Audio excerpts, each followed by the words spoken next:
अऊज़ु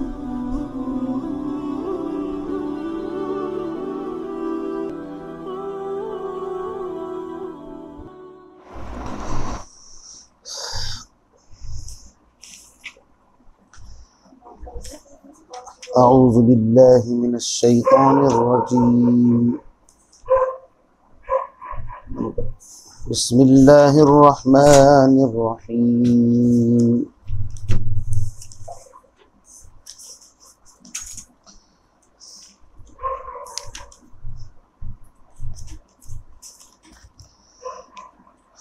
वलकुम निस्फ़ु मा तरक अज़वाजुकुम इल्लम यकुल लहुन्ना वलद फ़इन कान लहुन्ना वलदुन फ़लकुमुर रुबुउ मिम्मा तरकन मिन बअदि वसिय्यतिन यूसीन बिहा औ दैन वलहुन्नर रुबुउ मिम्मा तरकतुम इल्लम यकुल लकुम वलद फ़इन कान लकुम वलदुन फ़लहुन्नस सुमुनु मिम्मा तरकतुम मिन बअदि वसिय्यतिन तूसून बिहा औ दैन व इन काना रजुलुन युरसु कलालतन अव इम्रअतुन व लहू अखुन अव उख्तुन फलिकुल्लि वाहिदिन मिनहुमुस सुदुस फ़इन कानू अक्सर मिन ज़ालिक फ़हुम शुरकाउ फ़िस्सुलुसि मिन बअदि वसिय्यतिन युसा बिहा औ दैन गैर मुज़ार्रिन वसिय्यतन मिनल्लाह वल्लाहु अलीमुन हलीम।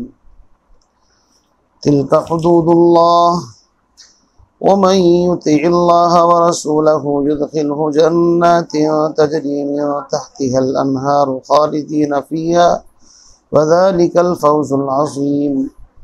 वमन यअसिल्लाह व रसूलहु व यतअद्द हुदूदहु युदखिलहु नारन खालिदन फ़ीहा व लहु अज़ाबुन मुहीन। सदक़ल्लाहुल अज़ीम।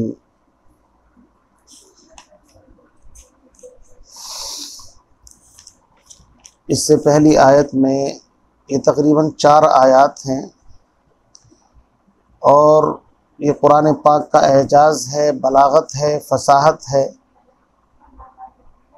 कि कुरान पाक की 4 आयतों के अंदर अहकाम मीरास के उसूल, ज़ाब्ते, क़वाइद, उनके हिस्स इस अंदाज से बयान कर दिए कि मुस्तकिल किताबें लिखी गई हैं इस इल्म के ऊपर। और जो हज़रात उलमा आलमियत का कोर्स करते हैं तो सिराजी एक किताब पढ़ाई जाती है मुस्तकिल इसी फ़न के अंदर, इसी इल्म के अंदर। और इफ्ता के जो साथी हैं उनको भी सिराजी पढ़ाई जाती है, खुसूसन इसीलिए ताकि मीरास के जो मसाइल हैं उनको सही तरीक़े से इंसान समझ कर, पढ़ कर के उम्मत के दरमियान तरक़ी को सही तरीके से तक़सीम करे। तो पहली आयत में औलाद और माँ बाप के हुकूक़ बयान किए गए, उनके हिस्स। मैं उसका ख़ुलासा आपके सामने कर दूँ। अल्लाह ने फरमाया यूसीकुमुल्लाहु फ़ी औलादिकुम लिज़्ज़करि मिस्लु हज़्ज़िल उन्सयैन। अल्लाह तुमको ताकीदी हुक्म करता है कि तुम्हारी औलाद के बारे में उसूल ज़ाब्ता ये है, लड़के के लिए हिस्सा है 2 लड़कियों के बराबर। फ़इन कुन्न निसाअन फ़ौक़ सनतैनी, बस अगर 2 या 2 से ज़ायद लड़कियां हों, फ़लहुन्न सुलुसा मा तरक, तो इस शक्ल में 2 सुलुस यानी तकरीबन 66%, यानी 100 को 3 जगह तकसीम किया जाए तो 66% हिस्सा लड़कियों के लिए है अगर लड़कियां 2 या 2 से ज़ायद हों, और बाकी जो 33% हिस्सा बचेगा वो और वरसा के लिए है। व इन कानत वाहिदतन फ़लहन निस्फ़, और अगर लड़की सिर्फ़ एक ही हो, लड़का है नहीं, तो इस शक्ल में उस लड़की को आधी मीरास मिलेगी, यानी 50%। आगे फरमाया कि ये तो हुआ औलाद का हिस्सा, अगर एक है तो निस्फ़, और अगर एक से ज़ायद 2 या 2 से ज़ायद हैं तो 2 सुलुस 2 तिहाई हिस्सा हुआ। आगे फरमाया वली अबवैहि लिकुल्लि वाहिदिन मिनहुमा सुदुस मिम्मा तरका इन कान लहू वलद, और माँ बाप के लिए इनमें से हर एक के लिए छठा हिस्सा है उस शक्ल में जबकि मरने वाले की कोई औलाद हो, चाहे वो औलाद ज़ुकूर हो चाहे लड़कियां हों। फ़इल्लम यकुल लहू वलदुन, और अगर मरने वाला मर गया और मीरास छोड़ी और औलाद कोई है नहीं, सिर्फ माँ बाप हैं, तो इस शक्ल में माँ को कितना मिलेगा, बाप को। उसको आगे फरमाया फ़इल्लम यकुल लहू वलदुन ववरिसहु अबवाहु फलिउम्मिहि सुलुस। फरमाया कि अगर कोई औलाद ना हो और माँ बाप ही वारिस हों अबवाहु, तो इस शक्ल में मरने वाले की प्रॉपर्टी में से, मीरास में से माँ के लिए तिहाई हिस्सा है। फलिउम्मिहि सुलुस, यानी 3 जगह उसको तकसीम किया जाएगा, 33 33 33। तो 1/3 माँ का हिस्सा और बाकी 2/3 बाप को मिल जाएगा। चूँकि हैं ही मरने वाले के जो वारिस हैं वो माँ बाप हैं अबवैन, तो माँ को 1/3 और 1/3 का डबल 66% वही वालिद को मिल जाएगा। लिज़्ज़करी मिस्लु हज़्ज़िल उन्सयैन के तहत वो लड़की को निस्फ़ यानी आधा और उसके मुकाबले में लड़के को डबल। आगे फरमाया ये तो हुआ माँ का मसला। फ़इन कान लहू इख़वतुन फ़लिउम्मिहि सुदुस। फरमाते हैं ये मसला उस वक्त है कि अगर मरने वाले की कोई औलाद भी ना हो और भाई बहन भी ना हो, सिर्फ अबवैन हो। लेकिन अगर मरने वाले की कोई भाई है या बहन है तो, और वो बहन चाहे हकीकी हो, अल्लाती हो, अखियाफ़ी हो, आइनी हो, फ़इन कान लहू इख़वतुन, और अगर मरने वाले की एक से ज़्यादा भाई बहन हों, फ़लिउम्मिहि सुदुस, तो इस शक्ल में उन भाई बहनों की वजह से जो माँ को अब तक 1/3 मिला था, भाई बहन न होने की वजह से अब ये हिस्सा घट करके सुदुस छठे हिस्से की तरफ चला जाएगा। मिन बादि वसीयती यूसी बिहा औ दैन, और ये छठा हिस्सा दिया जाएगा वसीयत को पूरा करने के बाद और कर्ज़ को अदा करने के बाद। ये हर मौके पर ये हुक्म आ रहा है। फरमाया आबाउकुम व अबनाउकुम, तुम्हारे माँ बाप और तुम्हारे बेटे, ला तदरून अय्युहुम अक़रबु लकुम नफ़ा, तुम नहीं जानते इनमें से कि कौन तुम्हारे लिए बेएतिबार नफ़े के ज़्यादा करीब है, इसलिए अपनी अक़ल को दखल मत देना, बल्कि शरीयत ने जो हिस्से मुतय्यन कर दिए हैं बस इनमें इंटरफेयर करने की ज़रूरत नहीं, उसी एतबार से तकसीम करना है। फ़रीज़तम मिनल्लाह, ये अल्लाह की तरफ से मुकर्रर हिस्से हैं, इनको कोई घटा नहीं सकता, न इनके अंदर कमी कोताही की कोई इजाज़त है। इन्नल्लाह काना अलीमन हकीमा, बिल यकीन अल्लाह ताला बड़ी इल्म और हिकमत वाले हैं। बहरहाल यहाँ तक तो सबक हो चुका था। अब आगे फरमाते हैं, यहाँ से शोहर और बीवी उनकी मीरास का तज़किरा फरमाते हैं कि उनके दरमियान आपस में किस तरीके से मीरास तकसीम होगी। फरमाया वलकुम निस्फ़ु मा तरका अज़वाजुकुम, और तुमको आधा मिलेगा उस तरके का जो तुम्हारी बीवियाँ छोड़ जाएं। कब? इल्लम यकुल लहुन्ना वलद, अगर उनके कोई औलाद ना हो। मियाँ बीवी हैं, औलाद कोई नहीं, और बेचारी बीवी का इंतकाल हो गया, तो इस शक्ल के अंदर फरमाया कि औलाद भी नहीं है और शोहर है, तो इस माल में से आधा हिस्सा शोहर को मिलेगा और बाकी आधा हिस्सा जो है वो मरने वाली की जो माँ वगैरह होगी या उसके वालिद या उसकी बहनें वगैरह हैं उनको मिलेगा। कुरान पाक ने यहाँ मर्द के हिस्से को पहले इसलिए बयान फरमाया कि आम तौर से औरत अगर अपने मैके चली जाए और वहाँ इंतकाल हो जाए तो मैके वाले औरत की मीरास में से शोहर को देने को जल्दी से रजामंद नहीं होते, वो तो बल्कि अपनी लड़की के मरते ही दामाद को अजनबी समझ लिया जाता है। हालांकि लड़की की ज़िंदगी के अंदर तो दामाद की अच्छी खासी इज्जत हो जाती है, लड़की की तरह समझते हैं, लेकिन जब समझते हैं लड़की ही नहीं रही तो अब रिश्तेदारी ख़त्म, तो हो सकता है वो माल पर कब्ज़ा कर ले। इस एतबार से इसको शायद मुक़द्दम किया। फरमाया फ़इन कान लहुन्ना वलदुन, ये तो शक्ल उस वक्त थी शोहर को आधा मिलेगा जबकि कोई औलाद ना हो। लेकिन अगर उसकी कोई औलाद हो, चाहे हकीकी औलाद हो, चाहे अल्लाती या अखियाफ़ी यानी पहले शोहर से किसी भी तरह की अगर कोई औलाद है मरने वाली औरत की, तो फरमाया फलकुमुर रुबउ, तो अब आधे के बजाय रुबउ चौथाई यानी 25%, यानी उससे हिस्सा घट गया, अब ये चौथाई हिस्सा मिलेगा। फरमाया मिम्मा तरकना मिन बादी वसीयती युसीना बिहा औ दैन, वसीयत को निकालने के बाद उसमें से जिसकी वसीयत कर जाए, और दैन यानी कर्ज़ की अदायगी के बाद। तो औरत की दो हैसियतें हो गई कि औरत मरी तो अगर औलाद नहीं है तो शौहर को आधा मिलेगा, और अगर औलाद है चाहे इसी शौहर से हो चाहे किसी और से हो तो फिर उस शक्ल के अंदर उसकी मीरास घट जाएगी। अब उसको बजाय आधे के 25% चौथाई मिलेगा, और ये सब कुछ कर्ज़ और वसीयत से फारिग होने के बाद जो माल बचेगा उसमें से। आगे फरमाते हैं वलहुन्ना रुबउ मिम्मा तरक्तुम इल्लम यकुल लकुम वलद, और औरतों के लिए उस माल में से जिसको तुम छोड़ जाओ, यानी मियाँ बीवी दोनों हैं, अब यहाँ शौहर का इंतकाल हो गया और बीवी है और औलाद कोई नहीं, तो इस शक्ल के अंदर औरत को कितना मिलेगा? चौथाई हिस्सा यानी 25% मिलेगा।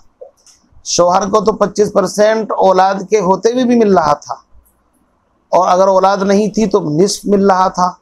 यहाँ औरत को अगर औलाद है शौहर की तो इस शक्ल में रुबु 25% मिलेगा, और अगर औलाद नहीं है इल्लम यकुल लकुम वलद फ़इन कान लकुम वलदुन, लेकिन अगर मरने वाले की कोई औलाद है, फरमाया फलहुन्ना सुमुनु, तो इस शक्ल में फिर 8वां हिस्सा मिलेगा। समझे नहीं? मिम्मा तरक्तुम मिन बादी वसीयतिन तुसून बिहा औ दैन, उस वसीयत के निकालने के बाद जिसकी वसीयत करके जाए मरने वाला, और कर्ज़ को अदा करने के बाद, तो मय्यत का कर्ज़ा और वसीयत ये पूरी उसमें से निकालने के बाद जो माल बचेगा तब ये तकसीम होगा। तो यहाँ तक मर्द औरत की मीरास का हिस्सा आपके सामने आ गया कि 4 शक्लें आई कि मरने वाली औरत है और औलाद कोई नहीं, तो शौहर को आधा मिलेगा, और अगर औलाद है तो चौथाई मिलेगा। और अगर मर्द का इंतकाल हो जाए तो औरत को चौथाई हिस्सा मिलेगा अगर कोई औलाद ना हो, और अगर औलाद हो तो सुमुन 8वां हिस्सा मिलेगा। आगे फरमाते हैं व इनका न रजुलुन युरसु कलालतन, और अगर कोई मरने वाला ऐसा हो, चाहे मर्द हो चाहे औरत, के वो कलाला है। कलाला किसको कहते हैं? वैसे तो इसकी मुख्तलिफ ताबीरें तफसीरें तशरीहें किताबों में मिलती है, लेकिन जो जामे माने हैं वो ये है कि जिसके ना उसूल हो ना फुरू, ना औलाद हो नीचे की तरफ और ना बाप दादा ऊपर की तरफ, कोई भी नहीं, वो अकेला है। तो इसकी मीरास किस तरीके से तकसीम होगी इसकी देखिए। फरमाते हैं व इनकान रजुलुन युरसु कलालतन अव इमराअतुन, और अगर कोई मय्यत जिसकी मीरास दूसरों को मिलेगी, खा वो मय्यत मर्द हो या औरत, ऐसा हो कि जिसके ना बाप दादा हो ना बेटे पोते, यानी वही कि वो कलाला हो, तो फरमाते हैं वलहु अखुन अव उख्तुन, और उसके एक भाई या एक बहन हो, यानी यह तो सिर्फ एक भाई है या भाई नहीं बल्कि सिर्फ एक बहन है, तो फरमाया फलिकुल्लि वाहिदिम मिनहुम सुदुस, तो उन दोनों में से हर एक को 6वां हिस्सा मिलेगा। कलाला मर्द हो या औरत, अगर उसकी एक बहन हो या एक बहन ना हो बल्कि एक भाई हो, और यहाँ पर याद रखिए इस भाई से मुराद यहाँ पर अखियाफ़ी भाई या बहन मुराद है, माँ शरीक। बाकी अल्लाती बाप शरीक या आइनी उसकी मीरास का जिक्र जो कलाला है उसका जिक्र सूरह निसा के आखिरी आयत के अंदर आएगा। उसकी तकसीम वही है कि अगर एक भाई है तो पूरा ले लेगा, और अगर बहन है तो उसको निस्फ, जो उसकी तरतीब है जो अभी लिज़्ज़करी मिस्लु हज़्ज़िल उन्सयैन के तहत गुजरा है।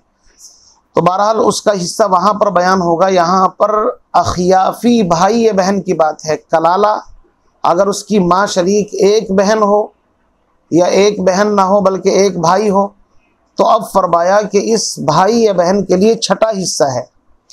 लेकिन फ़इन कानू अक्सर मिन ज़ालिका, लेकिन अगर एक से ज़्यादा भाई बहन हों, मसलन 2 भाई हैं या 2 बहनें हैं या 1 भाई 1 बहन है, तो फरमाते हैं कि अब फ़हुम शुरकाउ फ़िस्सुलुस, तो अब माल को 3 हिस्सों में तकसीम कर लेंगे। 1/3 हिस्सा जो है वो कलाले के भाई बहनों में तकसीम कर दिया जाएगा। और यहाँ पर ये बात याद रखिए कि कलाले के जो भी भाई बहन हैं अखियाफ़ी, उन तमाम को यहाँ पर बराबर बराबर दिया जाएगा। ऐसा नहीं कि मर्दों को डबल और औरतों को कम दिया जाएगा, समझे नहीं।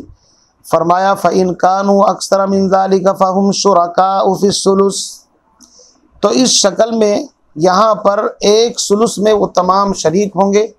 तो 2 बातें समझिए कि एक तो यहाँ पर उस कलाले की मीरास का जिक्र है कि जिसके अखियाफ़ी भाई बहन हों, अल्लाती बाप शरीक और आइनी हकीकी भाई बहन का जिक्र नहीं। उस कलाले की मीरास जिसके हकीकी भाई बहन हों या अल्लाती, उसका जिक्र सूरह निसा की आखिरी आयत में आएगा। फरमाया और दूसरी बात यह है कि अगर 2 या 2 से ज़ायद हों तो फिर 3 हिस्सों में माल को तकसीम किया जाएगा। 1 हिस्से के अंदर ये सारे भाई बहन जो उसके भाई बहन हैं कलाले के, और बाकी जो उसके दीगर रिश्तेदार हैं उनको मिलेगा। वही शर्त यहाँ पर भी है, मिन बादी वसीयती यूसा बिहा औ दैन, वसीयत निकालने के बाद जिसकी वसीयत कर दी जावे, औ दैन या दैन यानी कर्ज़ की अदायगी के बाद। लेकिन यहाँ एक लफ्ज़ बढ़ाया गैर मुज़ार, बशर्त है कि किसी को ज़रर या नुकसान न पहुँचाया जाए। और ये हुक्म दिया गया है अल्लाह की तरफ से, वसीयतम मिनल्लाह वल्लाहु अलीमुन हलीम, अल्लाह ताला खूब जानने वाले हैं, हलीम हैं।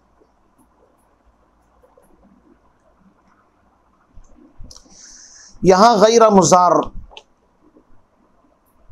वैसे तो हर मीरास के साथ गैर मुज़ार का मतलब है यानी कि अगर मरने वाला कोई ऐसी वसीयत कर जाए कि जिससे वरासा के हिस्सों में ज़रर पहुँचे, मसलन किसी पर उसका कर्ज़ा था और कर्ज़े को कह दिया मैंने तो ले लिया था, तो वो मीरास में से कम हो गया। ये इसी तरीके से किसी आदमी के बारे में वसीयत कर दी, और तो जाहिर बात है वसीयत की तो इजाज़त दी है, लेकिन ज़रर पहुँचाने की कई शक्लें हो सकती हैं। मसलन किसी के पास माल था और उसने वो माल अदा नहीं किया, लेकिन वो कह दे मरने वाला कि मेरा माल तो उसने अदा कर दिया था, तो इस एतबार से मुख्तलिफ़ तरीके होते हैं फ़ायदा पहुँचाने के। फरमाया हदीस पाक के अंदर कि एक आदमी नेक आमाल करता है, जन्नत तक पहुँच जाता है, लेकिन फिर आखिर में कोई ऐसा काम कर लेता है कि जिससे उसके वरासा को मीरास में तकलीफ़ पहुँचती है, तो यह आदमी बजाय जन्नत के जहन्नम की तरफ चल पड़ता है। इसलिए गैर मुज़ार कलाले के बारे में ख़ास तौर से इसलिए फरमाया चूँकि उसके उसूल व फुरू तो कोई होते नहीं, तो उससे ज़्यादा इम्कान है कि वो कोई ऐसी वसीयत कर दे या इस तरीके से माल को मतलब इधर उधर कर दे कि जिससे वारिसों का हक मारा जाए। तो शरीयत ने यहाँ पर एक लफ्ज़ और बढ़ाया, कुरान ने गैर मुज़ार, कि इससे किसी का ज़रर वाक़े न हो, किसी को नुकसान न पहुँचाया जाए। अगर किसी ने ज़रर पहुँचाने की कोशिश की तो अल्लाह ताला अलीम है, हलीम जानने वाले हैं। अलबत्ता जल्दी से पकड़ नहीं करते इसलिए कि हलीम भी है, बुर्दबार बर्दाश्त करने वाले हैं। लेकिन जब पकड़ करते हैं तो इन्न रब्बक लबिल मिरसाद फसब्बा अलैहिम रब्बुका सौत अज़ाब इन्न रब्बक लशदीदुल इक़ाब, फिर उसकी पकड़ बड़ी सख्त है। फरमाया तिलका हुदूदुल्लाह, ये सब अहकाम मज़कूरा खुदाबंदी ज़ाब्ते हैं अल्लाह की तरफ से, हद बंदे यानी अल्लाह ने एक सीमा रखी है, उनको क्रॉस नहीं करना है। जिसका जितना हिस्सा मुतय्यन कर दिया उसको पूरा पूरा देना है। वमन युतिइल्लाह व रसूला, और जो अल्लाह और रसूल की इताअत करेगा, युदखिलहु जन्नातिन तजरी मिन तहतिहल अनहार, अल्लाह ताला उसको ऐसे बागात में दाखिल करेगा जिनके नहरें जन्नत की, जिनके नीचे जन्नत की 4 नहरें बह रही होंगी, दूध की, शहद की। और वह अपने सूरह मोहम्मद के अंदर आएगा कि लबन दूध की, शहद की, और इसी तरीके से शराब की, और मुख्तलिफ नहरें वहाँ पर बह रही होंगी। खालिदीन फ़ीहा, हमेशा हमेश रहेंगे। दुनिया की तरह नहीं कि किसी को थोड़े बहुत दिन के लिए राहत आराम मिल गया और फिर वहाँ से निकाल करके बाहर कर दिया, नहीं। खालिदीन फ़ीहा, लाइफ टाइम के लिए, हमेशा के लिए वो नियमतें मिलेंगी। वज़ालिकल फ़ौज़ुल अज़ीम, और यही है बड़ी कामयाबी, हाँ, जन्नत का मिल जाना। फ़मन ज़ुहज़िहा अनिन नारि व उदख़िलल जन्नत फ़क़द फ़ाज़, सूरह आल इमरान में गुजर चुका है। जिसको जहन्नम से दूर कर दिया गया, जन्नत का दाखिला मिल गया, समझो सबसे बड़ी कामयाबी उसके हाथ आ गई। फरमाया वमन यासिल्लाह व रसूलहू, और जो शख्स अल्लाह और रसूल का कहना ना माने, नाफरमानी करे, व यतअद्दा हुदूदहू, और उसके ज़ाब्तों से निकल जाए, उसके हुदूद से तजावुज़ करे, युदखिलहु नारन खालिदन फ़ीहा, अल्लाह उसको जहन्नम में दाखिल करेंगे और इसको भी लाइफ टाइम जहन्नम में रहना पड़ेगा। वलहु अज़ाबुम मुहीन, और उसको ऐसी सज़ा मिलेगी कि जिसमें ज़िल्लत भी होगी, यानी उसको ज़िल्लत आमेज़ अज़ाब का सामना करना पड़ेगा। तो अज़ाब होता है एक, और एक ज़िल्लत करने वाला, ज़लील करने वाला अज़ाब, इंसल्ट, जिसमें तौहीन भी महसूस हो। फरमाया वलहु अज़ाबुम मुहीन, और उसको ज़लील करने वाला अज़ाब तैयार कर रखा है। तो बहरहाल ये रुकू अल्हम्दुलिल्लाह आप हज़रात के सामने, इसमें मीरास के जो उसूल हैं, ज़ाब्ते हैं, कानून हैं, वो आप हज़रात के सामने बयान किए गए, और उम्मीद है कि इंशाअल्लाह बहुत हद तक आपने बातें समझ ली होंगी। बाकी फिर भी जल्दी से कोई आदमी इन चीज़ों के बारे में बग़ैर उलमा से तहक़ीक़ किए हुए, और वो भी मुस्तनद उलमा से पूछे हुए, जल्दबाजी नहीं करनी चाहिए, चूँकि हुकूकुल इबाद का मामला है। मैं ख़ुद भी अल्हम्दुलिल्लाह अगर मीरास का कोई मसला बताता हूँ तो उसकी तायीद और उसकी तौसीक़ के लिए उलमा इकराम से रुजू करके मालूम कर लेता हूँ कि मैंने जो मसला बताया है वो सही है या नहीं। और जब उधर से तायीद होती है तो अल्हम्दुलिल्लाह बड़ी खुशी होती है कि माशाअल्लाह बहुत अच्छा मोहर लग जाती है। और आपने देखा होगा दारुल इफ्ता के अंदर भी कि एक एक मसले को कई मुफ्तियान इकराम की नज़र के सामने से गुजारा जाता है, इसी वजह से ताकि उसके ऊपर मोहर लग जाए। इसलिए एक आदमी लिखता है तो दूसरा कहता है उसके कि जो कुछ लिखा है सही है, दूसरा तायीद कर देता है। तो बहरहाल दीन की बातों में पूछने में कोई शर्म महसूस करना, ये इसके अंदर आर महसूस करना, ये तो बड़ी नादानी की बात है। बल्कि इंसान को पूछना चाहिए। कुरान खुद कहता है फसअलू, के ए ईमान वालो, फसअलू अहल ज़िक्री इन कुंतुम ला तालमून, अहले ज़िक्र, अहले इल्म, उन लोगों से मालूम कर लो उस चीज़ को जिसको तुम नहीं जानते हो। तो ला अदरी कहने में कोई हर्ज, कोई शर्म नहीं है। इसलिए सिर्फ एक रुकू का तर्जुमा पढ़ करके कोई आदमी इस काबिल नहीं हो जाता कि वो ख़ुद डायरेक्ट मसाइल का इस्तिखराज, इस्तिंबात और ततब्बुर और तलाश कर सके। इसलिए बेहतर ये है कि उलमाए किराम से इस सिलसिले में रहनुमाई हासिल की जाए, और साहिबे हुकूक को, जिनके हुकूक वाबस्ता हैं मीरास के अंदर, ईमानदारी के साथ, अमानतदारी के साथ उनके हुकूक की अदायगी का एहतिमाम किया जाए। और ये उसी वक्त हो सकता है जब इंसान के दिल में खौफ खुदा हो। इसीलिए इस कुरान पाक की जो इब्तिदा हुई है इस सूरत की, वहाँ पर लफ्ज़ इत्तकू इत्तकू कई मरतबा आया है। और मैंने बताया था कि तकरीबन 16 अहकाम वो हैं कि जिनके ऊपर अमल पैरा होने के लिए इंसान के दिल में अगर अल्लाह का डर खौफ है तो इंसान अमल पैरा हो सकता है। और बाकी कुछ 8 के करीब अहकाम वो हैं कि जिनके लिए पुलिस, कानून और बाकायदा डंडे की ज़रूरत पड़ती है। वो आगे चल कर के आपके सामने आएंगे। तो अल्हम्दुलिल्लाह अल्लाह का शुक्र है, ये मीरास के मसाइल किसी कदर आप हजरात के सामने बयान कर दिए गए। इस सिलसिले में वैसे तो बहुत सारी बातें हैं, लेकिन एक बात जहन में ये रखिए कि अगर कोई आदमी अपनी बीवी को मरज़ुल मौत के अंदर, यानी जिस बीमारी में वो मरने वाला है, तलाक़ दे और शौहर का इंतकाल हो जाए, तो शरीयत ने कहा है कि तुम औरत को महरूम नहीं कर सकते। अगरचे तलाक़ बाइन और तलाक़ जुदा करने वाली तलाक़ उसने दे दी हो, फिर भी उसकी मिरास में से उसको हिस्सा दिलाया गया। हाँ, अगर सिहत के ज़माने में तलाक़ दी हो, तलाक़ बाइन और तलाक़ मुग़ल्लज़ा, तो फिर औरत को मीरास के अंदर से हिस्सा नहीं मिलता। ऐसे ही अगर तलाक़ रजई दी है जिसमें रजत का हक़ होता है और शौहर का इंतकाल हो जाए, तो चूँकि अभी नानो नफ़क़ा ज़िम्मेदारी शौहर की है उसको इद्दत के ज़माने के अंदर, तो इसमें भी उलमा फरमाते हैं कि मीरास मिलेगी। अलबत्ता औरत अगर ख़ुद खुला ले ले, चाहे मरज़ुल वफ़ात ही के अंदर क्यों ना ले, तो चूँकि खुला खुद औरत ले रही है, इसलिए अब अगर शौहर का इंतकाल हो जाए तो उसको मीरास नहीं मिलेगी। इसी तरीके से मुर्तद के अहकाम के बारे में भी आप उलमा इकराम से मसाइल मालूम कर सकते हैं। अल्लाह ताला से दुआ फरमाए हम तमाम को शरीयत की रोशनी में इन बातों पर अमल की तौफीक नसीब फरमाए और हर साहिब हक़ को उसका हक़ अदा करने की अल्लाह ताला तमाम को हिदायत और तौफीक अता फरमाए। सुब्हानल्लाहि व बिहम्दिही सुब्हानल्लाहिल अज़ीम।